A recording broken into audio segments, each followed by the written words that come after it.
السلام علیکم ورحمۃ اللہ وبرکاتہ نحمدہ ونصلی علی رسولہ الکریم اما بعد۔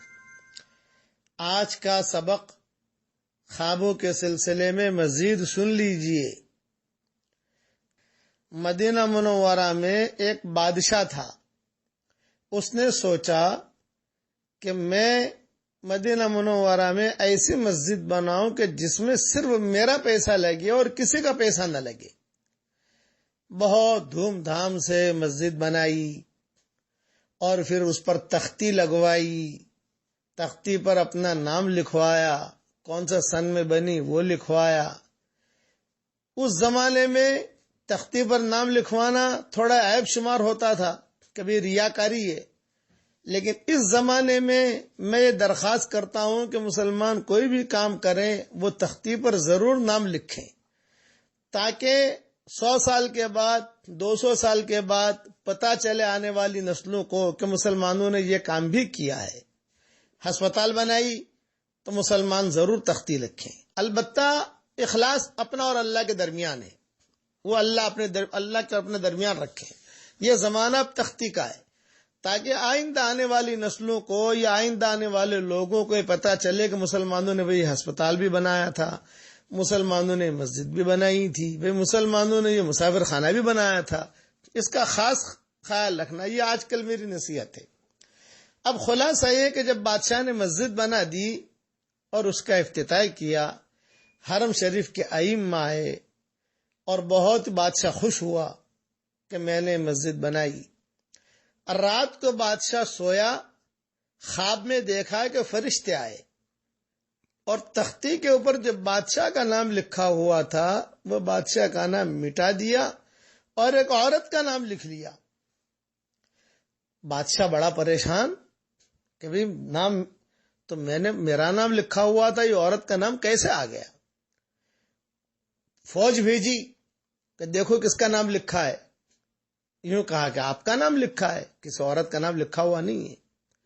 خیر، دوسرے دن بادشاہ نے پھر یہی خواب دیکھا کہ عورت کا نام فرشتے لکھ رہے ہیں، بادشاہ کا نام مٹا رہے ہیں۔ پھر دوسری فوج بھیجی، انہوں نے آ کر یہی خبر دی کہ آپ ہی کا نام لکھا ہوا ہے۔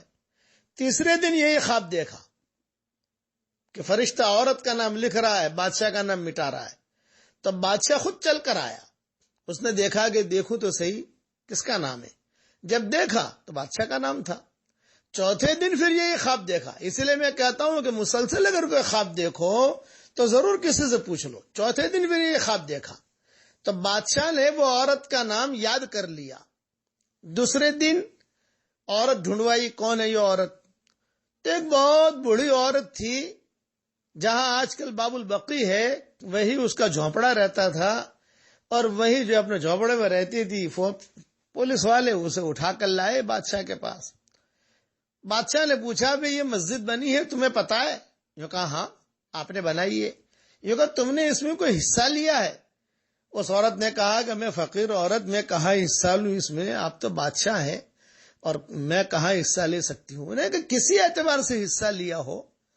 تو اس عورت نے کہا کہ ہاں بس اتنا ہے کہ روزانہ گدھے جو ہیں وہ میرے گھر کے قریب سے گزرتے تھے اینٹیں لے کر، اور وہاں مسجد میں اینٹیں چھوڑ کر پھر واپس آتے تھے۔ تو میں یہ سوچتی تھی کہ بیچارے گدھے ہیں، مسجد کے لیے اینٹیں لے کے جا رہے ہیں، اب میں کیا ان کی خدمت کروں؟ تو میں نے ان کے لیے پانی پینے کا انتظام کیا کہ ان کو میں پانی کا انتظام کروں۔ تو میں کنویں پر جا کر پانی اٹھا کے لاتی تھی اور یہاں میں رستے میں رکھ دیتی تھی، اور میں اللہ سے کہتی تھی کہ اللہ بادشاہ تو مسجد بنا رہا ہے، میں اس درجے تک تو پہنچ نہیں سکتی، بس میں گدھوں کے لیے پانی کا انتظام کرتی ہوں۔ تو روزانہ گدھے آتے جاتے میرے جھونپڑے کے پاس کھڑے رہتے اور پانی پی کر آگے بڑھتے، پانی پی کر واپس آتے۔ یہ منظر میں دیکھتی، دو منظر دیکھتی کہ یہ گدھے جب روضہ اقدس کے قریب سے گزرتے تو سر نیچے کیے ہوئے ادب کے ساتھ گزرتے۔ یہ روزانہ میں دیکھتی تھی کہ سر نیچے کیے ہوئے ادب کے ساتھ گزرتے اور روزانہ میرے یہاں سے پانی پیتے۔ بس یہ کہہ کر بڑھیا رونے لگی کہ اس کے علاوہ میں نے کوئی کام نہیں کیا۔ بادشاہ نے کہا کہ بس تو نے جو گدھوں کو پانی پلایا، اس پانی پلانے کی وجہ سے پوری مسجد کا ثواب تیرے حصے میں آ گیا۔ تو اللہ کے یہاں جو ہے اخلاص دیکھا جاتا ہے، اندر کی نیت دیکھی جاتی ہے۔ اس سلسلے میں مزید مضمون انشاءاللہ کل بھی عرض کروں گا۔ اس وقت سخت بخار میں ہوں، زیادہ مضمون عرض نہیں کر سکتا، سخت بخار میں ہوں۔ اللہ تعالیٰ مجھے بھی شفا دے، اور جو میرے لیے دعا کرے اللہ اس کے سارے جائز مرادوں کو پوری کرے۔ والسلام علیکم ورحمۃ اللہ وبرکاتہ، وآخر دعوانا ان الحمد للہ رب العالمین۔